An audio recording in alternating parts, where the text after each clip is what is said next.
Hello friends, आज हम BA final year का सेकंड पेपर पढ़ेंगे प्रसार शिक्षा। इसमें आज हमारा जो चैप्टर चल रहा था रोगी का बिस्तर, तो इसमें आज का हमारा न्यू टॉपिक रहेगा कमरे का संवातन व नमी। इसमें लिखेंगे रोगी के कमरे में उत्तम संवातन व्यवस्था नितांत आवश्यक है, जिससे रोगी की श्वास द्वारा निष्कासित अशुद्ध वायु कमरे के बाहर निकल सके तथा ताजी व शुद्ध वायु उसका स्थान ले सके। अतः रोगी के कमरे में पर्याप्त दरवाजे, खिड़की व रोशनदान होने से कमरे की वायु निरंतर प्रवाहित रहती है। रोगी की आवश्यकता अनुसार उन्हें पूरा या अर्ध खुला रखा जा सकता है। आमने सामने खिड़कियां व दरवाजे खुले होने से शुद्ध वायु का कमरे में आगमन सहज हो जाता है, परंतु रोगी का पलंग इस वायु मार्ग से हटकर दूर स्थित करना चाहिए। ध्यान रहे कि कमरे में स्वच्छ वायु तो आए, परंतु अत्यधिक वेग से नहीं। इसका तात्पर्य यह नहीं है कि दरवाजे और खिड़कियां बंद रहें। एक दो दरवाजे व खिड़की तो सदैव कुछ खुले रहने चाहिए। यदि रोगी को हवा परेशान करे तो वायु मार्ग को पर्दे से अवरुद्ध कर दिया जा सकता है। पैराग्राफ चेंज करके लिखेंगे, रोगी के कमरे में सीलन होना हानिकारक होता है। आर्द्रतायुक्त कमरा रोगाणुओं को पनपने के लिए उपयुक्त वातावरण उपस्थित करता है। आर्द्रता कमरों में हो तो मनुष्य भी रोगी हो जाता है। रोगी के लिए आर्द्र और दूषित वायु स्वास्थ्य लाभ में बाधक होती है। अब नेक्स्ट हेडिंग रहेगी कमरे में उचित ताप। इसमें लिखेंगे, यदि आपके पास कमरे का ताप नापने का थर्मामीटर है तो रोगी के पलंग के पास दीवार पर टांग दीजिए और इस बात का प्रयास कीजिए कि ताप 60 डिग्री ही रहे। पैराग्राफ चेंज करके लिखेंगे, अधिक सर्दी या गर्मी होने से कमरे को गर्म अथवा ठंडा करने के साधनों को प्रयोग में लाना पड़ता है।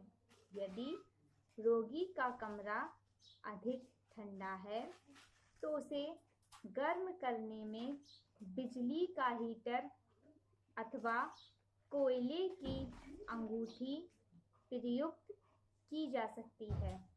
हीटर द्वारा कमरे को गर्म करते समय इस ओर ध्यान देना है कि कमरे का ताप आवश्यकता से अधिक ना हो पाए।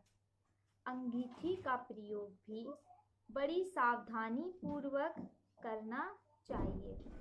अंगीठी को कमरे के बाहर जलाकर फिर अंदर लाना चाहिए ताकि उसका धुआं कमरे में ना फैले। जब अंगीठी का प्रयोग किया जाए तो कम से कम एक दरवाज़ा व खिड़की अवश्य कुछ खुली रहनी चाहिए, जिससे दूषित वायु निष्कासित हो सके। इस हेतु रोशनदान भी अधिक लाभकारी होता है। अंगीठी व हीटर को रोगी की खाट से दूर रखना चाहिए, जिससे रोगी के कपड़ों आदि को हीटर या अंगीठी से आग लगने की संभावना ना रहे। अब पैराग्राफ चेंज करके लिखेंगे।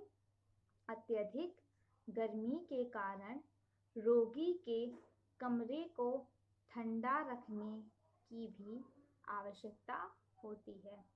हमारे देश में गर्मी के मौसम में तो रोगी के कमरे को प्रायः ठंडा करना बहुत ही आवश्यक होता है।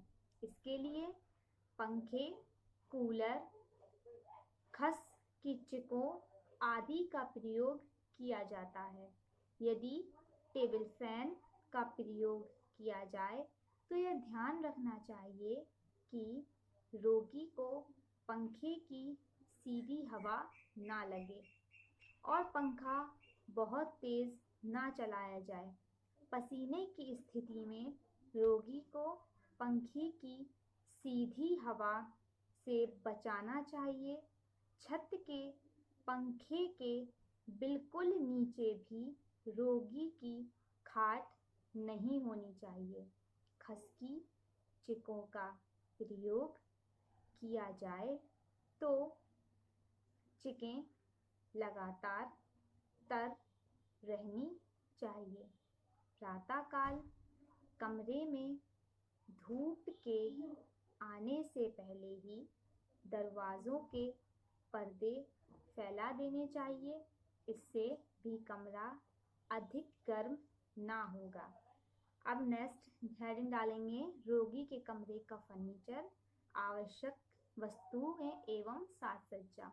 तो इसमें लिखेंगे, रोगी के कमरे में बहुत अधिक फर्नीचर नहीं होना चाहिए, परंतु इसका तात्पर्य यह नहीं कि कमरा सूना सूना लगे और आरामदायक ना हो। रोगी के कमरे में रोगी के आराम व आवश्यकताओं के लिए सभी सामान होना चाहिए और गृह का अन्य सामान जो उसके काम का नहीं है वहाँ से हटा देना चाहिए।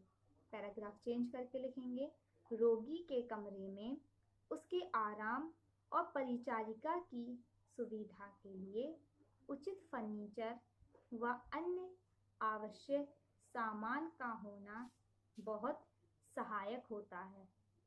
रोगी के लिए सबसे अधिक महत्व उसकी चारपाई और बिस्तर का है।